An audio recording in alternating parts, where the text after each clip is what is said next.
Ladies and gentlemen, welcome back to the Dynamis pod. This is Robert. Today, I have on as a guest Mr. Frank Leutz of Desert Car Care in Chandler, Arizona. Frank, thanks for joining us today. What is happening? Thank you for having me. My Saturday morning, your Saturday afternoon. This is what we do. Yeah, absolutely. So I wanted to have you on for some time. You and I have talked on and off for probably the better part of at least 8 years, all the way back into LinkedIn days. And once I got into the position of automotive instructor, I had too many recruiters trying to reach out, like, LinkedIn, works off of. So I kind of toned that way down and then got off of there. But we've been on Facebook together. You've got me as an administrator on your Service Life by Wrench Nation podcast group on Facebook. And I appreciate that. And I've been able to get some people in there, get some things to actually put in there. Tell me a little bit about what we're going to be able to do with the automotive industry itself. Looks like we're in kind of a little bit of a pickle at this point in time. Well, we're always in a pickle. I mean, if we want to have that mindset, but the biggest thing, and we'll get into the weeds on it, but I think the biggest thing is that mindset amongst our independents, amongst the franchise dealers. Hmm. I think right now you can't fake that mindset because some would say, "Oh, these kids don't know anything," but this up and coming generation, they want fair and balanced. Where we may say, "Oh, they're entitled." We can have that discussion. So in general, my attitude has always been, it's a mindset. You're gonna dictate your success, whether you're providing the check or whether you're receiving the check. And so we can talk about that in general. I think with technology the way it is, the way AI is coming up, we'll talk more about that. I think now's the time. If your mindset isn't right, your failure will be your failure, and it could be a permanent failure. If you want to err on the side of success and fail on the way and recover and learn, it's always about mindset. And that's from generation to generation to generation. And we may dance it a little differently, but it's all in the mindset. I 100% agree. So one of the main reasons I wanted to have you on, and it kind of worked out this way to be right now, was there's been a lot of people making a lot of comments on the CEO of Ford coming out into the marketplace and started to tout the fact that they have 5,000 positions that are open currently, supposedly with $120,000 salary, which is another little word that looked like they dropped in there. They can't fill. And I know for a fact from speaking to our old guy that used to come for career day at the other school I used to work at, he said over the next 4 or 5 years, Ford actually needs 70,000 technicians nationwide to fill in for, attrition, people that are retiring, people that are leaving, people that are being poached out of our industry. One of the things I'll talk about quite a bit is the fact that a lot of industries looking for people that are passionate, dedicated to what they do, can read numbers, can do some mathematics. They can look at a DVOM and use it properly, even all the way up to the space race. Even SpaceX, even Blue Origin, coming down and looking for people that they can just kind of pull out of the automotive industry. Even construction, welding, of course, is a huge thing right now.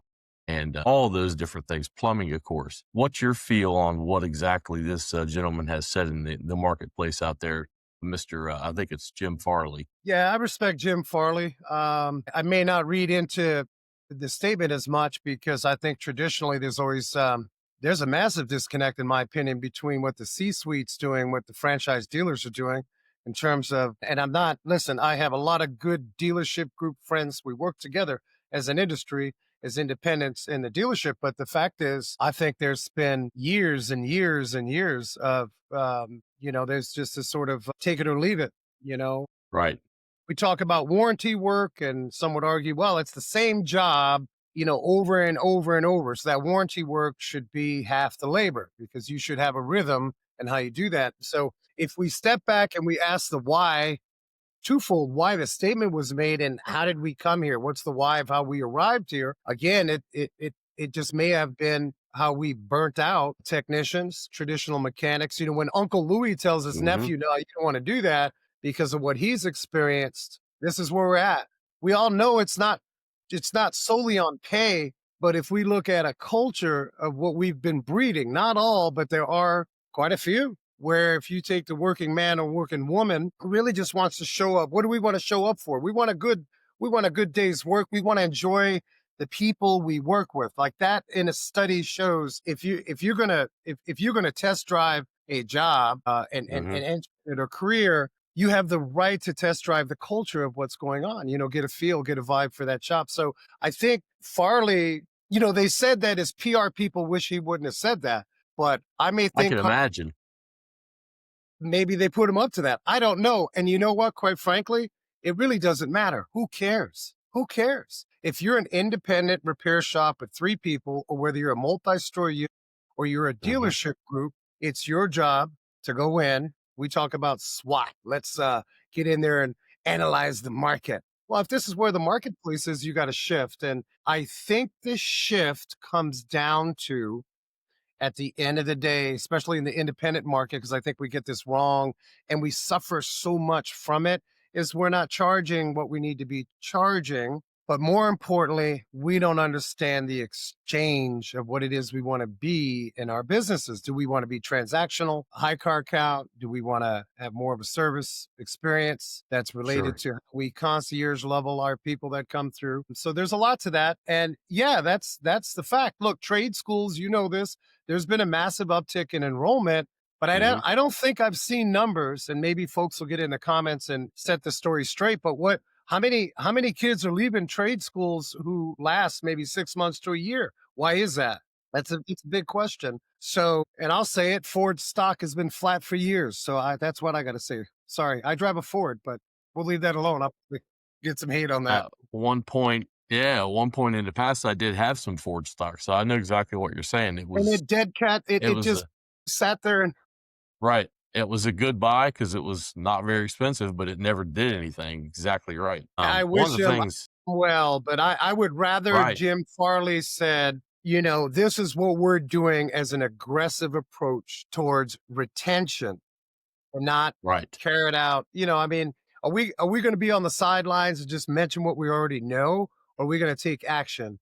There's too much of the sideline rhetoric and news bites. Like, take action. If you got to raise your labor rate to pay the kid $20, $25 an hour to start and not have them behind a broom, then you got to do what you got to do. That's true. One of the things I've seen on both sides of the counter and on both sides of the market in the aftermarket, I was in about 18 years in the aftermarket. I was about 15 years in the dealership side. There's always supposed to be money that's put back for training. And typically that money, especially on the dealership side, because sometimes in the aftermarket, you have to beg for training. And the dealership relationship with the manufacturer it's kind of an incestuous one. A lot of people, get on them for that kind of stuff, and it's not really necessarily fair. But when it shakes out, the last time I looked at the market, the split, it was about 70%, 30% to the mom and pop stores and the aftermarket chain stores as far as business being done in the country. But when you look at it, objectively, 2% NADA is what they're supposed to keep at the dealership for internal training. But I think Jim Farley mentioned, and I may be misquoting this, but I think I'm right. $4 million that they were getting ready to pump right into trade school, getting students in, all that kind of stuff. But to be quite honest, $4 million is nothing in the fight against what they're up against. Yeah. Well, I think too, I would rather focus the attention, for you and I and many, many others in the industry in our sort Hmm. of little micro world before we go macro and talk to youngsters about the fact that your grind and hustle, it doesn't matter what generation you're from, you got to figure it out. If stuff's expensive, get a second job. You can't complain about it. If you're working in an environment in the beginning that seems to Hmm. be have some friction and there's you're discomforted by for the beginning years. It's still a trade. We still need to practice. We still need to get up in there. If you love in what you do, don't give up on the fight because of certain situations that happen in an environment, because that's where it's imperfect. And I think a lot of kids coming out of school, a lot of young kids, adults that are retraining, they may get it a little more because they've got a few more scars from life, but who cares what the media says? Who cares what Jim Farley's barking? If you're in a trade school right now, whether you're in a high school level or community, college level, or a private institution, your mission is to attain as much information and get ready to hit it. And in the beginnings, it's always messy. You'll never change the fact how many 20 somethings are getting rich overnight. Doesn't happen unless you want to live on Instagram and follow all the trades are incredible. Electricians, plumbers. I've been saying tongue in cheek, Robert, blue collar is the new white collar. If you could just give it a chance, you're going to see a lot of these jobs just fall off with AI, all these entry level, and then it'll go mid levels. It'll be a long time before any mechanic, electrician, or plumber is replaced. Where we have a disconnect is a lot of our younger folks that are coming out to the fleet, whether they're working at the dealership or independents, or I speak for plumbers and I speak for electricians. It still takes time. And if you can get through that, stick with it, don't quit. And eventually it's butter in your hands. You get more confidence because I see a lot of youngsters that they quit. They move on to something else. They Sure. didn't give it a chance. Sure. And like we were talking a little bit beforehand, this industry gets poached quite a bit also because there are some other areas in the market that need people, and they're looking for people that are hardworking. They're looking for people that are, showing up every day. They're looking for people that can read multimeters and that type of thing, and measurement tools in Why? general. So let's talk about it. Why are they getting Yeah. poached? Let's break it down. Sure. I think one of the main reasons that they get poached is especially on the dealership side of things where it's very dog eat dog sometimes with the flat rate system. I can remember back I recorded a podcast, I don't know how long ago it was now, maybe May of last year with a couple other mutuals, and I came out and I told him that, I actually was kind of a proponent for the flat rate, but it's got to be in a good system. It has to be a healthy system. It can't be politicized. It can't be held back. And you can't play any games with it. It has to be straightforward. And then when warranty times don't pay and you have a technician that's just taking it on the chin, the dealership has to step in and fill that gap. There has to be a stopgap there. You can't let somebody starve to death because they're doing the hard work and they had a day. I'm not saying you pay the person that's, slacking and doing 20 hours worth of work a week, flag hours. You don't pay them. Like, hey, that's a conversation at that point. You got to bring them in the office and talk to them. Hey, what happened? Why is it like this? But as I've watched flat rate and the way it's set up, I understand why the manufacturer wants it because it's very easy to track and follow because you can only run time on one line. So you can only work on one car at a time. Theoretically, that's not how it actually works in the real world. People are running all over the place and going back and having to run time on stuff after hours and everything else just to get the time on those lines, kind of fudge the numbers a little bit or cook the books. But that's one of the main reasons why I think people leave, because once they attain and get to that position where they're inside of a dealership, they'd like to know at the end of the week that they're going to have enough money to pay their obligations and maybe have a little bit of extra scratch in their pocket so they can go and buy a meal, go out to dinner, with their families. Yeah. I'm from definitely blue collar stuff like you were saying. I'm definitely that. I mean, I grew up pretty poor. We were really middle class. I didn't realize it, but we were pretty poor. Single income home for the longest time for about 10, 15 years that I was alive. And then, I mean, I think the highest wage my father ever made was 17 bucks an hour. And that was driving forklift at the end. I mean, he worked hard every day. I worked 2 weeks with the man at a place where they did chain link fence, and he was on the front of the galvanized machine. And I'm telling you now, Frank, at 2 weeks, I told him, hey, I have a whole new respect for everything that you've done in your life because I can't do this. I can't be in this factory. I have to go out. I got to strike out on my own. I can't just keep doing this every day. But I think the flat rate system, general treatment of some technicians in the industry where we talk down to them instead of talk to them. Also, not much training is involved, and definitely mentorship. Mentorship is dead, it seems like, in the industry. And for an industry that's hurting for technicians, it's high time that we kind of turn around and maybe pivot and go back that 180 degrees and start back in a better position and go into the middle schools and strike out and go talk to young kids. Seventh, eighth grade, that's when I got bit. I mean, that's when it really hit me. I wanted to do this. I really wanted to work on jet aircraft, but that wasn't going to work out. So the next best thing is, hey, I really love cars. So I'm going to go do that. Chilton manuals. I mean, study hall, fifth grade, first time I was ever, flipping through classes at that point. When I had study hall, first book I ever grabbed was a big Chilton manual, started reading it, and I learned about vacuum dashpots at 11 years old. So it's like that 11, 12, 13 years is really where we should be going in and explaining it's a hard job. However, it's very rewarding. And I tell students quite often, it's an honor for me to share my experience back with the industry because I've never went hungry and I've never been homeless. So you can make money in the industry. It's just a matter of navigating it in a correct manner. Yeah, it's interesting. I listened to that and I think about what you springboarded initially on was the fact that the flat rate system may have broken you because you now became a robot, insensitive to the repair. You didn't breathe. So one of the mantras we have in the garage, and I think most have it, they may not state it, is fixing cars is easy. Arriving to what's broken and did you fix it? That's it. That in a nutshell. Of course, there's a lot that takes place. So I do see a movement. So it's interesting dynamic. I can speak for the aftermarket. I may be able to speak a little bit for the franchise dealers, but primarily the aftermarket. You got a huge, our sector's on fire with private equity and Hmm. folks are getting chewed up and everybody has a number and so on and so forth.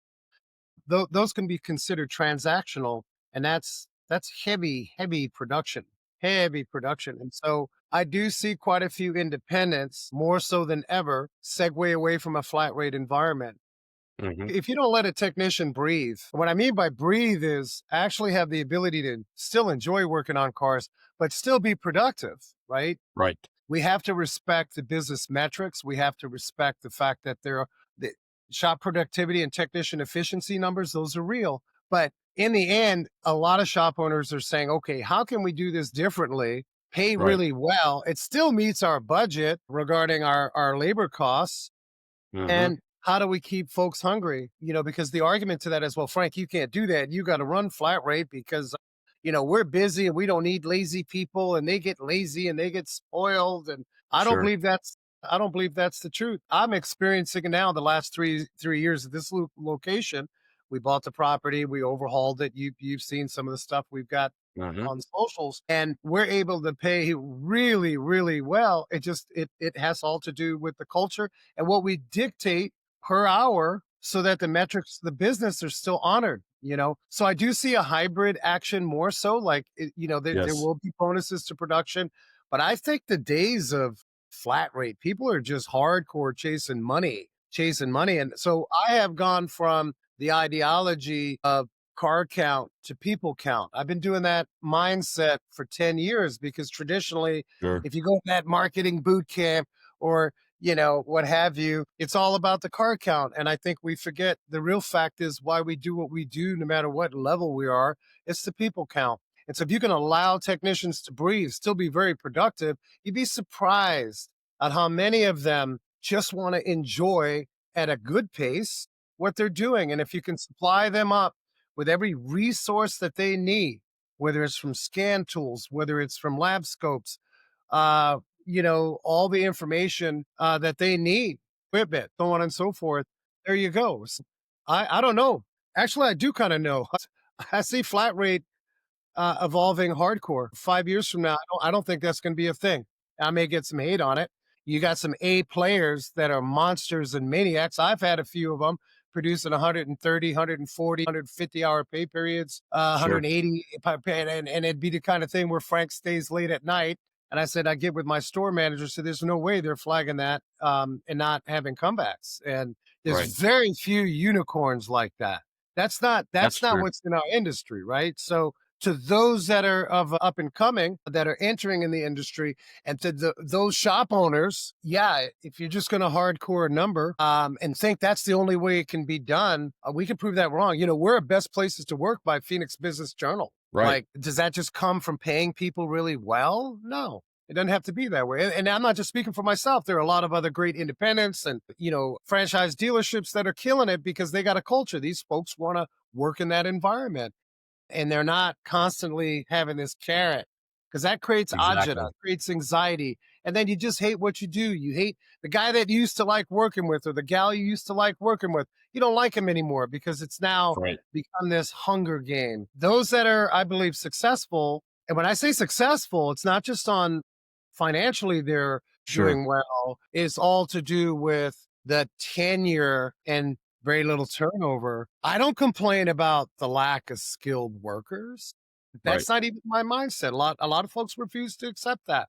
There's good talent out there, so you just got to be able Sure. to attract them in the right environment. It's more that the system is broken than there is a lack of qualified people, is my Exactly. belief. Yeah, there's definitely, enrollment rates are up. I mean, there's always students to talk to and to get in and to teach them, really, really well. The point you were just making about flat rate, I think the reason that, the podcast I was on literally just got canned. Like, it never ever dropped because, I made 2 points, and it was, against the narrative, I guess you would say. I never made more money than when I was on flat rate, but I had a good system, and I was already a tenured technician by then. I was 24 years in or 25 years in the industry. So I had a process that I had already built for myself, and it got even better once I got to the dealership at that level. So I'd already been a store manager. I've been a service manager. I'd seen kind of both sides of the counter a little bit. But then the next thing I brought up was some technicians, their bodies break down. Like it can be difficult on some people's bodies. No, that's not it. That can't be. I see those guys out there, they're drinking monsters, they're having a good time. And I'm like, whoa, wait a minute. Like, that's all well and good, but it is still, it's on concrete all day long. If you work a 10-hour day, which a lot of guys do, that's 10 hours that you might be standing on your feet all day long. Then you're on concrete, like I mentioned, on top of that. There's knee surgeries that happen, hip surgeries that happen. If your back goes while you're in this industry, you're cooked, as the students say nowadays, you can't do things because that's your core of your body. And I'm like, that's a problem at some point. But to your Yeah, I mean, that's to that's yeah, I agree. Twofold, you had mentioned, and that's a shame. Shame on the individual that didn't want to release that podcast, and don't let me find out because I'm right, passionate about. Screw that, okay? If you have a voice, it may not connect with that host or that clique right, or think tank group, follow sheep herd, whatever you want to call them. That's the yeah, problem in this industry. There's too much of that going on. Respect the guy's opinion and air it out because there's others that may align with that. You know, exactly, there's no need to craft an agenda. Let a man or woman speak their piece because there are others that feel the same. So this is now just becoming a bubble, and right, we're just repeating the same thing. So if we're going to innovate, allow folks to speak their minds, and as long as they can come with some action, right? So exactly, otherwise, it's just hot air. And so what I say for action, since you mentioned there is a physical set yeah. to our You have to trade, stay healthy, trades, right. So why don't why don't we offer a membership at the Y? Why don't we give a 3-day weekend once a month? Why aren't we doing that? We just expect people to show up as robots and stuff and then complain about turnover. So I think there's a whole new generation of thinking.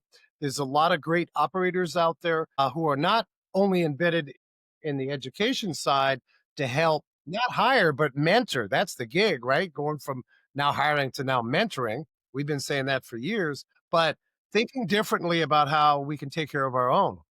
I mean, and it's sad that we even have to talk like that. Like we got a bunch of coal miners that have been working right? for us, set them in the Well, cold till they it's drop dead. Like, yeah, it's no, kind no, of like that too, yeah, that like we are there's a mindset of many of us, not all of us, that are a lot more sophisticated about the human spirit and really protecting the fact that you should still enjoy. It's so important for me and my guys to enjoy working on a 61 vet or the few Aston Martins that we have up here, or not just the fancy, but maybe doing charitable on a little Kia Rio. That's the feel good. And so we don't have enough of that. And some would argue, well, I got 1,000 cars a month. It doesn't matter. Like, if you're going to scale it, you can scale it. I had operations that were doing 600 to 800 cars a month, and we still were killing it by culture because there's no man down, no woman down. And I know on the dealership side, it's the same thing. So I don't think this business, Robert, this industry has any choice but to continue evolving. And I think it's the youngsters in the next generation that will evolve it. So it doesn't become, oh, they're different or they're entitled. They don't know how to work. To me, that's all excuses for you don't know how to communicate or connect. right? That's like, that's on you. Yeah, I would agree with that. The younger generation definitely has a different type of tenacity, I guess you would call it. I've seen there's multiple different manufacturers that are introducing AR, so augmented reality in their training. I know Ford Fact uses it. There are some BMWs that also use that as well.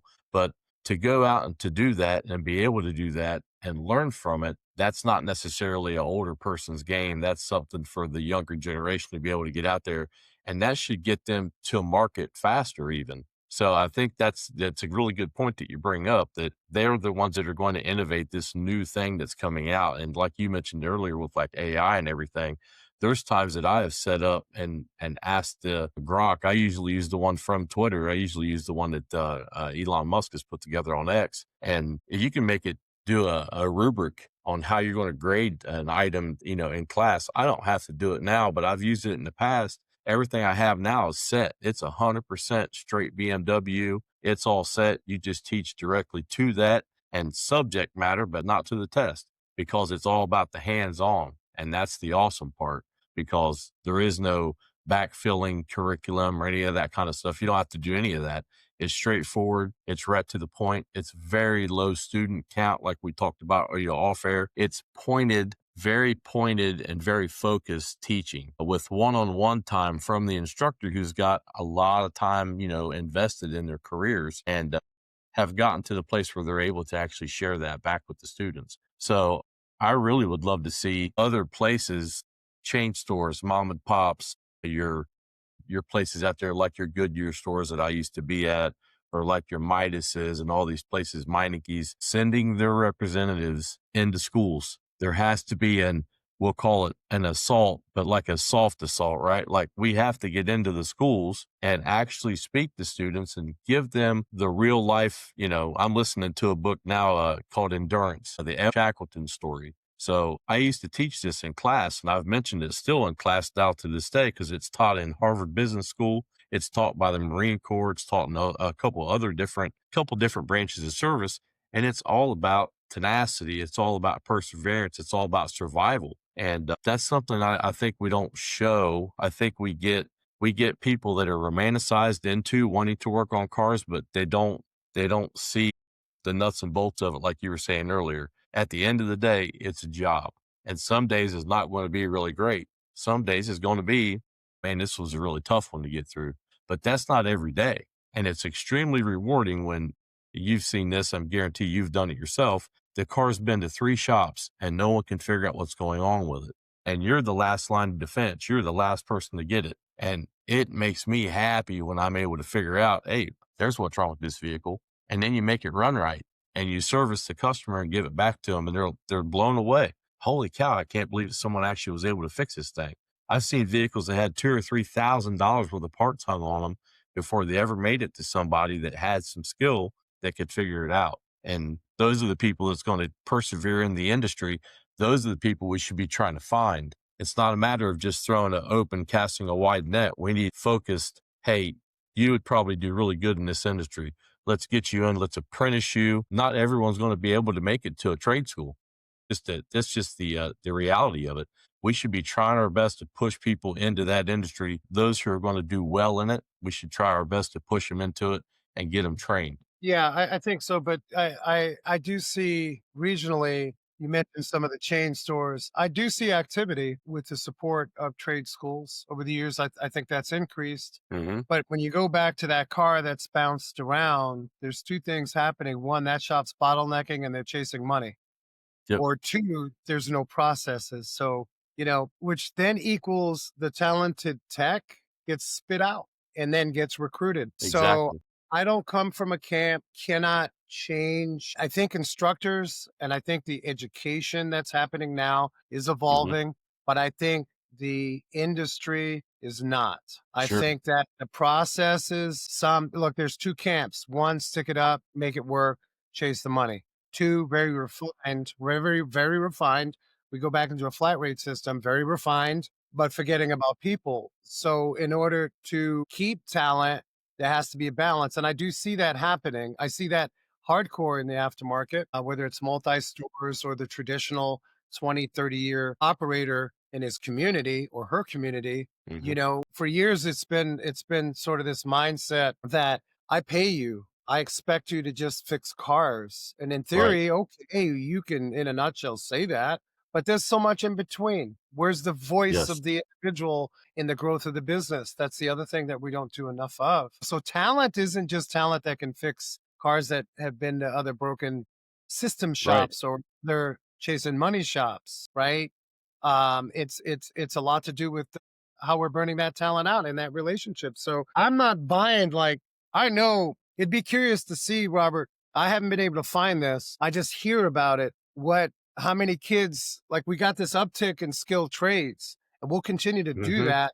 But how many actually stick? Is that metric the same Right. as in college? Like, college kids 70% don't even do what they went for college for. Is that so? I don't know. I'd be interesting to see that. So I know a little bit of inside baseball on that. There are some numbers. I don't have them. I don't have those stats, but I could probably find them. You should. But I nation, think yeah, yeah, if we know we can work on, we understand it. We can. right. I So think I covered the nation, why of that. But is exactly. that the fact? Nationwide, your career services part of the post-secondary schools are in charge of making sure that those students are tracked, making sure that they have a job, and hey, are you still in the industry? So those metrics are out there somewhere. It's a matter of who can data mine those, get those put into some readable format in a spreadsheet and figure out exactly what you were just asking. Because I guarantee those numbers are somewhere. They have to be. I was looking, I don't know how long ago it was now, probably about a year, I would guess, but I was trying to figure out what is the market cap for automotive repair only in the United States, lower 48 even, I didn't care. And I found $165 billion dollars at this point or somewhere in that neighborhood. And they said in the next 3 to 4 years by 2030, it was supposed to crest $200 billion dollars. And I was like, there's so much money to be made to go out there and do this. How is it that dealerships are supposed to set aside a paltry 2% NADA guide for their internal training? How is it that everybody's not tried to actually stop with the myopic view of now, like you were saying, like greed, greed, greed, get it now. I'm chasing money to how's the industry going to look 25 years from now? Because there needs to be a 25, a 75, 150-year plan laid out somewhere in order for it to actually survive. I feel like it's getting better because there's a lot of passion. There's a lot of students that are coming in young. Average student age for most of this stuff for it, automotive industry students are around 19 years old. So they're coming pretty much directly out of high school. So that's good. But it's like you mentioned, what is the longevity? What's the tenure of their actual careers? Well, I'd like to break that down a little bit. I'd forecast with AI. We're already seeing it now. ChatGPT is what we've been test driving. Mhm. We already have the goggles. I know that the Europeans have, their technicians in their service bays will have the goggles and they get assistance. I think we Exactly. reported on the show some time, actually, probably a good 3, 4 years ago. That technology's there. Mhm. You can enter data set points from your scanner Mhm. into ChatGPT, and it's a little rough now because we find the margin of error in a solution is gray area. But are you kidding me? How better that's going to get? So will we have and get in the comments if you're that Master Tech drivability? I have two. I got an L1 and Mhm. I've got a factory trained Euro Master from Mercedes. Will we need drivability technicians in the future? If if you present data to AI and it gives you a flow chart. Like, will we go from thinking technicians to where Right. ChatGPT and all those plugins? Because the marketplace is going to design and bottle it up and give your outfit. Sure. Here's a widget, and within 7 minutes, we have a direction. Because you and I both know that testing a vehicle is important, but diagnosing our diagnostic process is extremely important. Like that's evolving. Exactly. So we eliminate that and we spoon feed this machine learning that's learning and learning and learning and correcting exponentially. I don't know. I would be interested to hear what folks have to say. I probably pissed off a lot of drivability techs, and I'm a drivability That's guy. Love drivability. right. when I had 3 stores at one time, I was never in any single store, but at heart, that's how I came up, and I'm just sort of testing this whole thing, and I think others are as well. So do They we are. now the other way? Do we now go where it's systems and AI that is actually testing vehicles and executing the order? Will mechanics become the order receiver and go ahead and do, Exactly. like, I know that dealerships are struggling with talent, and so therefore there's a pipeline into an engineer that's executing orders, Mhm. or hospitals that don't have, like, you have a nurse practitioner, nothing against them, but Yeah. it's less money to do that. So will it go that route? Are we seeing that now? So it I think that kinda kind started of years world of back. C-Techs. If you just like, Right. just as long as you can show up. I refuse to believe that will happen. I think cars are very complex when you're dealing with 80, 90, 100 million lines of code, like on that electric F-150. But Mhm. it can be challenging for the average technician to really not throw parts at a car and understand Right. the the flow chart and how to test. Will ChatGPT just summarize within 30 seconds? Screenshot some fuel trim data, Sure. type in the symptom. It's I've seen it. We're not governed by it in my place, but I'm testing it, and it's like scary borderline good now. It's good. Sure. Eventually it's going to become perfect It's somewhat. like getting it's like getting to a place where, knowledge itself is tertiary, and then Yeah, you're yeah. using the machine to figure out, like you said, just a direction. So 2 things popped into my mind when you're saying that. I hope we're not scaring Troubleshooter. off future Nah. drivability technicians. I don't think so. I don't think so. I think it takes 4 or 5 years for a technician to even figure out if they really wanna do that, to be honest, because that's at least how long it was for me. Yeah. But 2 things, like troubleshooter on Snap-on Scan Tools forever ago, that's kinda been a thing because that was the first little glint in the eye of like, "Hey, go here and check out." Now that was always a double-edged sword, and I'm sure that, like you just mentioned, ChatGPT could probably be that way too. But, the other thing is I'm test driving and testing out a Top Don 1 right now for Top Don, beta testing it.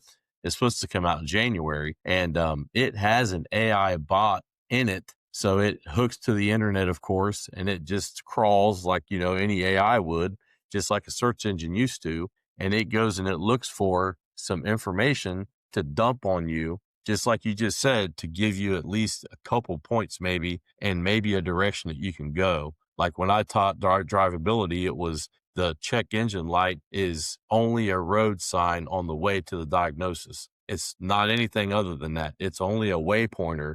And then you have to be smart enough. But like you just said, the modern technician, the modern technician may not have to be smart enough to figure out what step 2 is, right? Step 2 might be exactly what you said. It could be a list of directions or a directive, if you will. Here, go check these things, do that next, and then come back and ask me. Yeah, but just the way the whole thing, you need to get Scott Brown. You know Scott Brown out of California. He's Yeah, I've invited him on, but it's been so crazy with that move to Pennsylvania that I just went through like sure 5 months that ago. that's a talent you want to get on, and because Yeah, he's he's front supposed and to be coming center. on. He's definitely front and center with he's a drivability. He's passionate, and we've hung out, been out to his garage in Claremont. But my point is calculation, like how we as technicians calculate things, is I think AI is going to have us beat. Right now, it's messy because it's not perfect. Like this top down, you're saying. I mean, if you took Identifix, and we would train on Identifix would be just sort of a home base to refresh ourselves. We still had to test and verify, or else that becomes throwing parts at it. Exactly. It'd be interesting to see how capitalism takes a hold of AI and speeds it down our way. I'm already hearing that you can take a DVI as a technician is flagging faults, inspection results, Mhm. and there's going to be AI components to translate it to the consumer on the spot. So now you talk about service advisors up front and streamlining that. There's certain elements of that I am looking at to help streamline. Because I have always been the Right. mindset of why hire more if I can pay individuals more. Right. If we can process this out, why would I hire more people? I mean, there's a certain growth that would dictate I need more Exactly. people. But if I can pay individuals more within a tight, refined process, AI is going to be huge for that. And how that helps the consumer, I don't know in the end. How does that help the driver? Do costs come down if you don't have like my drivability, like my lead L1 master techs, my youngest guy makes 85,000 a year. I'm just being Yep. transparent. And we're paying a Yep. buck 30 to buck 50 a year, is the window, and Sure. so um does that price go away? Do you have corporate America says, okay, we can plant these stores and just pay half of that because we don't really need a thinking technician. They just got to be able to observe torque specs and follow a nut and bolt pattern. And then our Yeah. The industry blows up process. because we just are order takers. Sure.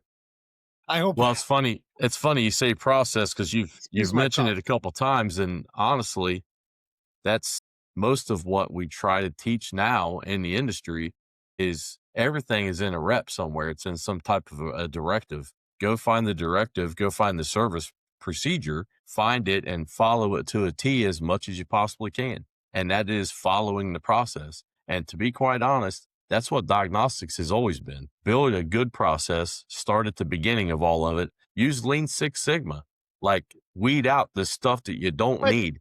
yeah, Use the this is smallest good. amount of things. This is good. I hear you for sure. I just think to myself, if we're to take responsibility for if we go back to why technicians leave the industry, Yeah. there has to be a conversation on a percentage of that being they're just freaking overwhelmed with the amount of But yeah. data that they are responsible for managing, understanding, deciphering to come up with a solution while you have businesses that they got one billable hour when the fact is it probably is going to take a guy to do it right a few hours, right? So they don't have a level 2 or level 3 so that they're losing their tail. How many technicians are burnt out because they want to make that six-figure number because the drivability could pay him that, right? They are the professor in the garage, but how many of those are just saying, hey, not only is the culture somewhat broken, all right, I'm getting paid decently, but man, I'm overwhelmed. Like I'm Yeah. working, like my brain is getting cooked. I mean, if I can Yeah. say that, I know it's we true. It is overwhelmed. Like true. if you look at RAP systems, remote aided programming and remote aided testing, Mhm. there's a niche and a need for that because there's not many technicians that can come up with a solution like the Scott Browns of the world and many others Sure. out there. But I find that And fascinating. and some of these vehicles have, 4 or 5, maybe 6 different architectures on board now for just communications alone because of these modules wanting to speak back and forth with each other. And at Yeah. some point, they're gonna get all that all the way to that ISO, I think it's 13400, might be 14300. I always get it backwards, but, it's the one for Ethernet. It's the one that all vehicles should have Ethernet on them by a certain date, and it's gonna be 1 gigabit per second because 'cause they're trying to get everything to be autonomous. So at some point, that's gonna come about, like you just mentioned, just data points alone. I looked up it was a mirror, so a power mirror on a vehicle, and it had, I don't know, 17, 18 wires coming out of it. It has a module. It's a module. It has a microprocessor built in. If it's got a processor, it's a module. And you start looking through and it's got stuff in it for cameras. It's got stuff in it. Like it's crazy, right? And like you just mentioned, some technicians, especially if they have trouble pivoting and being able to track all that stuff and have a good process, comes back to that process again, they're going to be done. Like you said, it's going to be too much for a lot of Yeah. people in the And then industry. They're just going to how does walk the away. consumer how is the consumer like gonna pay a human being? Right. So does AI take that over? Because like most consumers are not gonna spend I've been okay, depending on what market, I guess, or how your operation's set up, but if you got a window of $200 to $300 before a pain point gets in there, anything above 300, 400, 500, $800 to test the multitude of problems, most consumers, it then becomes you're ripping me off because they don't understand the actual time. So does AI take that over and minimize that time? Like right now, there's companies that are preaching to consumer that AI will tell you what's wrong with your car Right. beyond a code pull. Like we've been dealing that for Sure. years. Don't go to the mechanic. AI. This is, I mean, so we're always protecting at this point in the game. And I think that's going to be for quite a few years ahead. I don't want to scare off our younger talent out there. If you are that individual that enjoys electronics and can understand controlled area networks as you're Puzzles. going into that. I will tell you that those folks are in dire need right now. AI, I think, will Hmm. enhance and help it before we all are on the chopping block. I don't think you'll replace the hands. I had this No, argument. You can probably assembly line, that's been going on for years with robots, but you need a sure. thinking technician, a halfway thinking technician, and somebody to actually pull a tire off and do brakes and actually work with their hands. I think the directives of how we gather information is going to be fast and furious. And like anything else, we have to evolve. On that note, I would say for a lot of younger students or adults retraining, we have a lot of those folks over at the East Valley Institute of Technology. We've been doing the show there for 10 years, Wrench Nation. Yeah, And I would just say, get the noise out of your head and focus on you. And focus yeah, on you means if you're new at anything, the least you can do is grind it out, show up, and yesterday is done. Don't get into your head. Don't let other people get in your head. Continue on. Biggest factor to success is that you didn't quit. If you look at those folks that have stuck with it, they didn't yeah, bounce around. They stuck with it methodically. They didn't give up.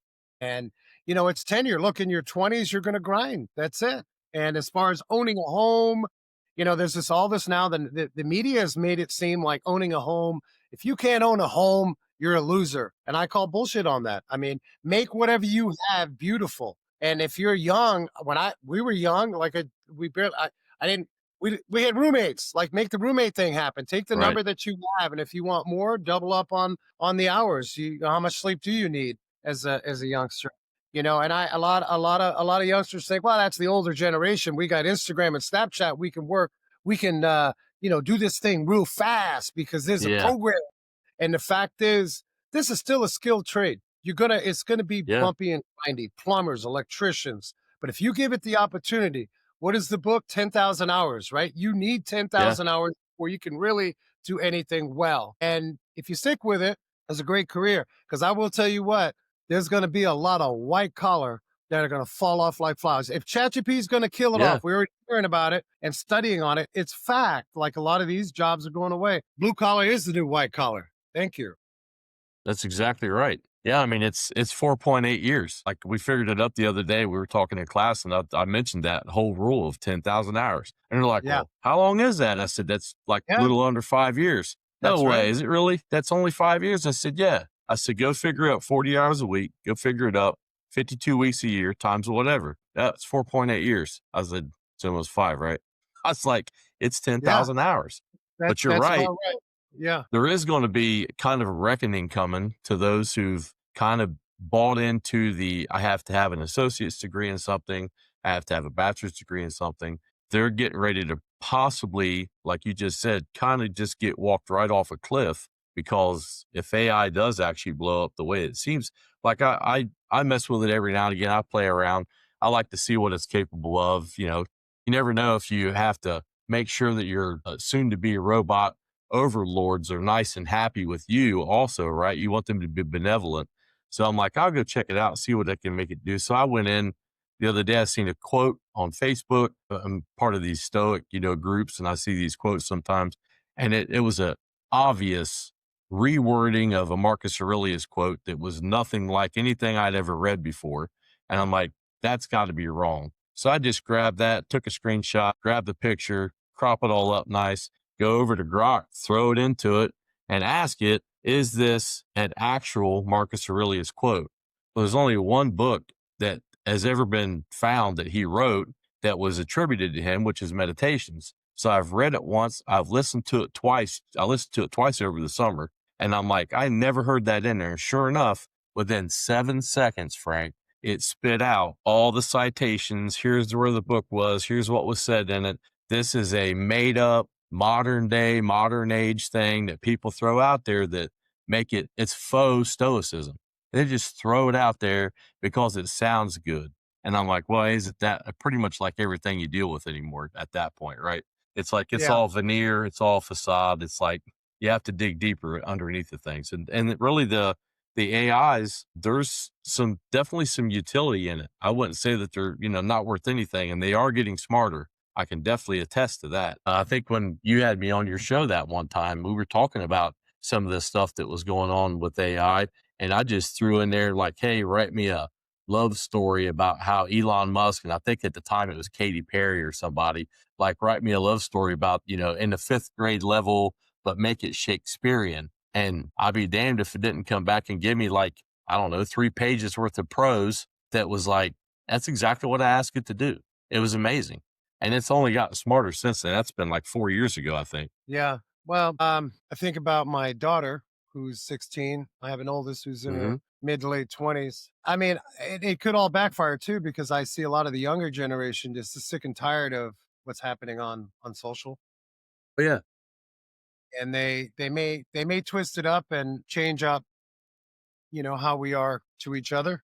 But who knows? Who knows what's going to happen? I tell you what, I think we know too much regarding social media and we're chasing too much. I think it doesn't matter whatever age bracket, wealth, income, lack of, take care of your neighbor, no matter what you don't have or what you have, because now we're seeing, without getting too sidetracked here, we're seeing some division there. And again, like if does it matter that you protest if really at the end of the day there's nothing actionable that could help your neighbor? right, And it's we don't want to become a society if it's all about me, and that right. sort of thing. I don't want to get sidetracked. I really believe that our industry will always have changes, the advent of the internet, Yes. it was drastic changes, but the more we can absorb technology to a point where it helps us with what we're doing and also keeps us aligned as Hmm. I want to know the guy in the next bay or the gal in the next bay. I don't think we're going to see any major changes in that respect, but I think it's also the responsibility of the leadership. If you own a Hmm. business, it's your responsibility to ensure that your people are there and content and that you answer that call as individuals. You can't build a team otherwise and expect people to just grind it out based upon whatever cost you're paying out for that. I think Right. that's important, regardless of AI and so on. Sure. Yeah, I've worked at places like that when I was on the backside of the counter when I was a technician before, and I've seen some people pretty stressed out, like you're saying, and no one cared. No one. I mean, it's, hey, is that car done yet? It's like, when's it going to be finished? Like, customer's on me. They're on the phone. Like, I need it back. But like you said, I mean, it does come down. It's a human capital factor, right? That I think, like you're saying, it gets lost in everything that we do. And then at the end of the day, it's bad for everybody involved. It's bad for the customer, and that's who we're supposed to be there for, is servicing them. Like, I try to make sure I speak to that multiple times a day sometimes. If you don't like people and you don't like servicing, you don't like being in service, you're probably barking up the wrong tree, because at the end of the day, you're a deacon, you're a service person, you are someone that goes out and helps others. So that's what the industry is supposed to be about. I can't tell you how many times we stayed open late. I'm sure you've done the exact same thing. Somebody comes in at, 5:55 with a flat tire. It's like, hey, you mind sticking around? Like, we try to help them out, get them back on the road. At least get their spare put on for them, right? Because that's a lost cause in art also nowadays. But it's like, try to help people out, try to get it back together so they can take it and drive it. That's what it's supposed to be about. Well, yeah, it sure is. I think individuals, for the most part, that's where their hearts are. But when they start engaging in a broken process Yep. or ulterior motives, where a business is a business, it has to be respected. But if it's all about chasing money, you take an individual that had that heart to help air up some tires or go 110, 130, 150%. I think most people get broken because there's the processes for shit. So I think students need to understand they need to interview where they're working for as much as the They're person that's being interviewed. there are some great programs, community college wise. There's been great, in class and head out to the bays and they're, Hmm. gradually get you there. But I think those that are leaving and maybe they're going to be in an independent shop. Sure. It's nothing wrong with saying, you know what, this is just not right for me. Now, what does that mean? Doesn't mean that you may have to work a Saturday. They just have no Right. choice. Like we're closed Saturdays. Some are Yep. open, some aren't. Some believe Sure. it's a real rich retail day, whatever. I don't want to argue that. Right. But because they're open Saturday and you're just starting doesn't mean that that's not the place for you. Right. What's the other benefits? And so I think because ultimately I think we're burning people out because those environments don't exist. And so I just tell youngsters that make sure And that's why they're getting recruited out of other places. If you look at like Intel, I've had experience. I've actually mentored quite a few kids in our garage, and some will take off, and I'm okay with it as long as I can establish. Like I'd love for them to continue working for me, but as long as I can give some rudiments on work ethic in a real work environment outside of Right. what maybe they've done at home or the drive-through cheeseburger joint, real work ethic, I'm good with that because that leaves an Yeah. impression. Do I want them to stay in the industry? I do, but they're leaving because they're getting better environments. They're getting a working professional. As an industry, we just need to be a whole lot more professional that way because they're beating us. And then how many industries have flat rate? I mean, do plumbers do flat rate? Electricians do flat rate? I mean, they're probably bonus. There's probably a bonus structure of some sort. Maybe, I don't know, Christmas bonus. I don't know Yeah, how they do possibly on production. But production. like you're Yeah, saying, it's unplug mostly 5 salary. fluids, gets you an extra bonus. I don't know. But our system where we're just hardcore flat rate, that's tough. And I did it for since 1990. My businesses were all flat rate. This is our first charge what we can to sustain a profit, to pay people well enough and allow people to do the good work they do. Yeah, you once in a while you're gonna have somebody lazy. I haven't experienced that on my watch yet, and that's the argument to that. But I think we need to do a better job that way. Yeah, that's that. So we'll see. Ultimate that stuff comes down to the management anyways, because Yeah, if you're or not leadership. managing that Yeah, person, it's poor yeah, leadership. It's just, yeah, ignoring things, wounds are festering, and no one wants to actually take that thing head on and say, "Hey, we have to have a talk." Like, you so sit down for a little bit and figure out what's going on, That ends up coming back to that. Because I mean, doing all the stuff that you and I have done over the years, like I've read a ton of books and try to figure out the best ways to do certain things, of course, in management.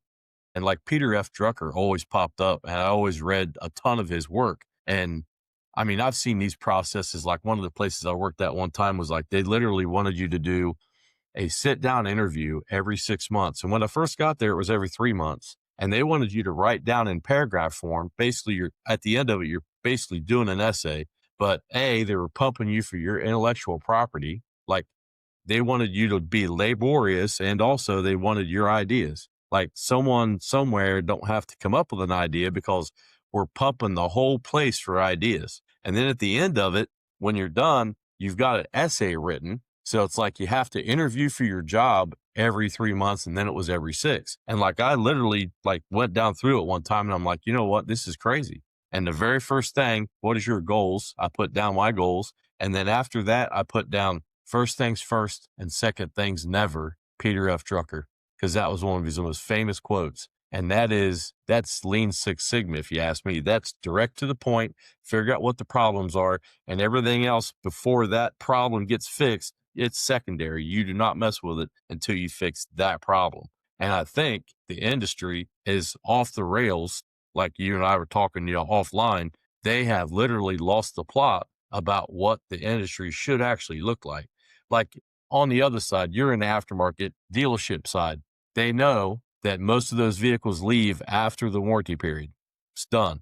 Actually leave most of the time after the maintenance packages that they might have got free, we'll say free with rabbit ears, with the vehicle when they bought it. They leave after that. Sometimes they don't even go back for warranty work because at 36,000 miles in 3 years, sometimes there's nothing really that's went wrong with the car yet.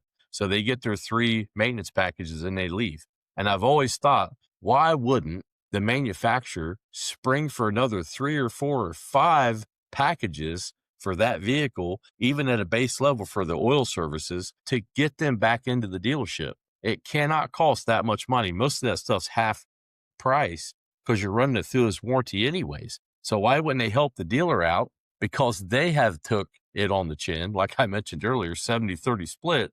But then at the other side of that is the aftermarket. Sometimes it's difficult to get training. So it's like there's this whole weird dichotomy back and forth. I've had multiple people ask all the time, which one's better? And I'm like, yes. What do you want to do? Sometimes it's better to work with the person that makes all the decisions and they're in the same building. You may not do that at a dealership. You may have a corporatized setup where you have to get through 4 rungs of people to even talk to somebody that can make a decision maker. You may not have to do that when you're working at a mom and pop or a chain store. You might work with the boss. That might be the person that's there that can make those decisions. Like there's certain things that at an aftermarket, that you may be able to get away with more. Like you might be able to take more time off at a corporate ties where it's all you got to get in here and this has got to be done. You don't get that. It's the feel is Yeah, there's totally pros different and and cons. off. There's pros and cons. I Yeah, mean, to all of it. on your point regarding dealerships as to why consumers immediately bail because that percentage is high. In Yeah, fact, it's interesting during COVID, there was some discussion. Actually, I'm sorry, it was during the whole Takata airbag recall sure. Yep. worldwide that they Ve- actually there very was some familiar. conversation about having the independents help out with those Right. recalls. I don't think people leave solely on the cost. Yeah, you're always going to have people that they have their individual thoughts on, oh, that was too much, or Right. but it really, if you look at why people are leaving towards the independents, it's because we're a bit more fluid Yes. and I'm not knocking dealerships.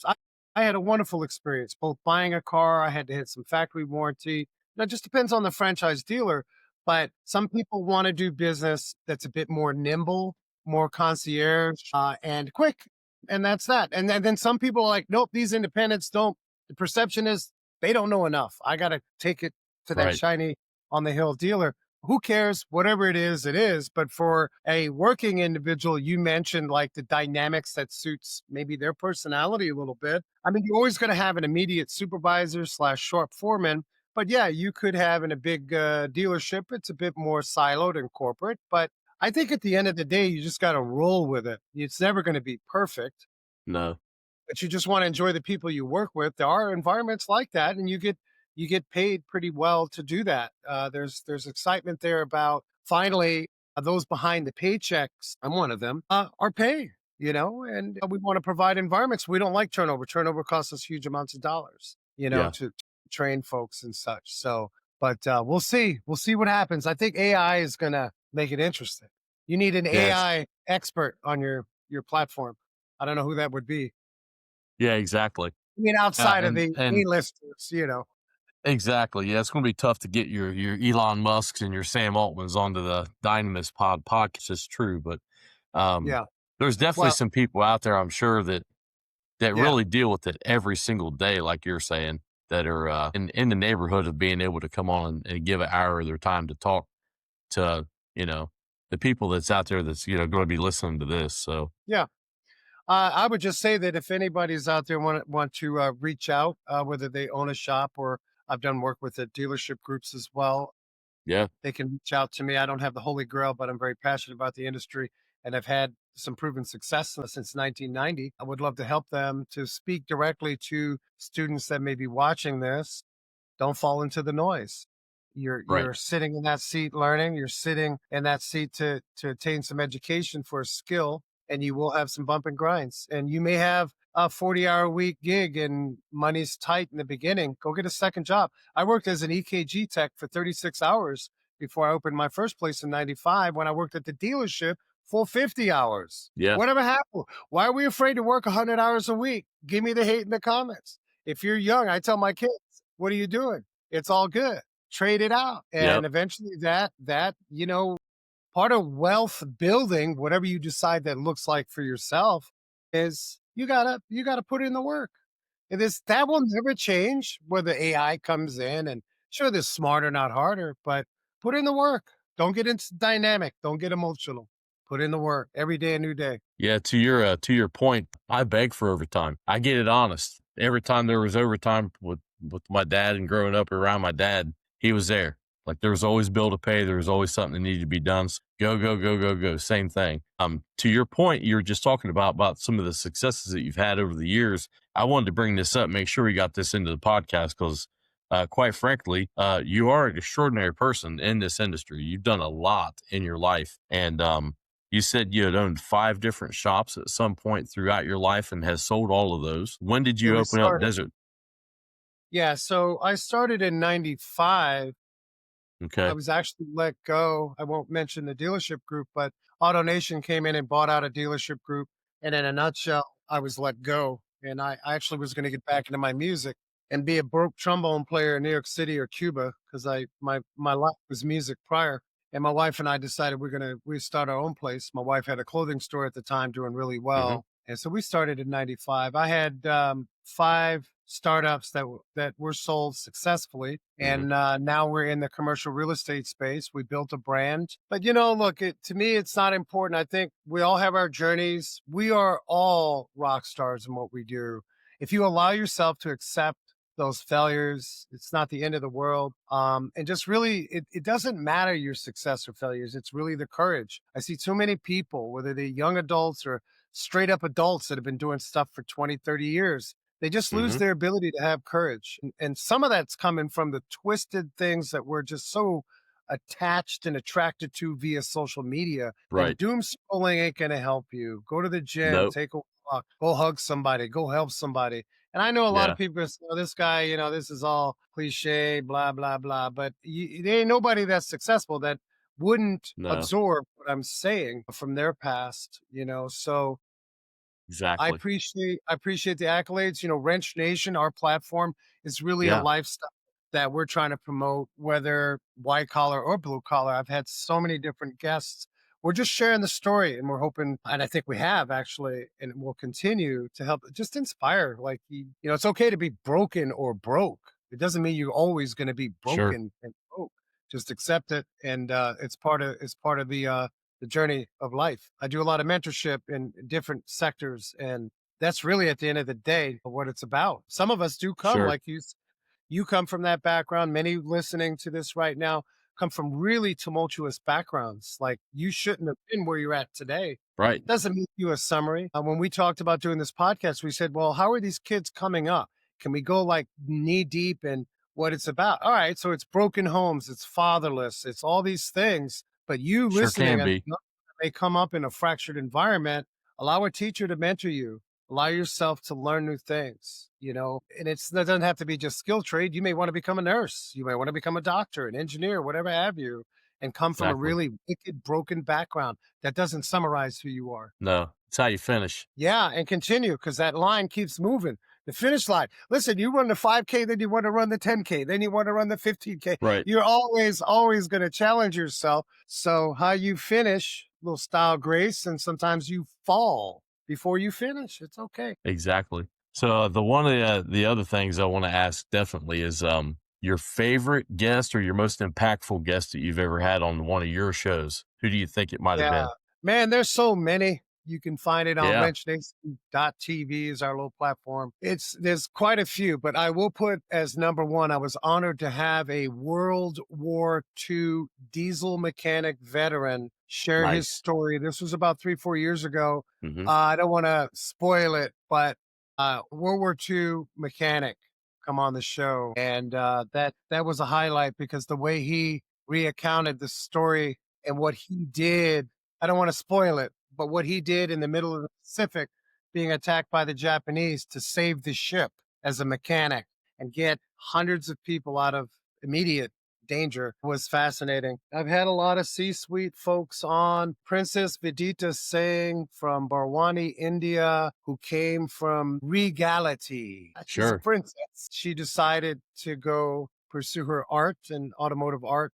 There's been so many, but honestly, some of the high level ones that for me have been just my fellow shop owners and industry folks. A lot of educators, those are our unsung heroes. So, I mean, really, there isn't a single show. I will tell you, there's been a few shows that I just thought you had mentioned early on, oh, they're not going to air this. I thought weren't very good, but I just feel like I would do a disservice to my guest to Right. not just put that out there, you know? Right. And I don't study on it too much. I just enjoy it. And lately now I've got PR firms and folks that'll reach out, done a lot of Right. authors and stuff that have been on and who've written some author who is the New York City traffic commissioner, has a book, No One Behind the Wheel. He predicts that you could be arrested for driving by mid-century. That's a whole autonomous discussion. That was Sure. fascinating and interesting. So yeah, just a ton of guests. So I appreciate you asking, but it's that World War II vets number one because I'm a vet Yeah. myself. That was Yep. that was a fascinating story. Yeah, that's a soft spot for me too. That over my shoulder, you can see there's a piston up there out of a B-25 Mitchell bomber from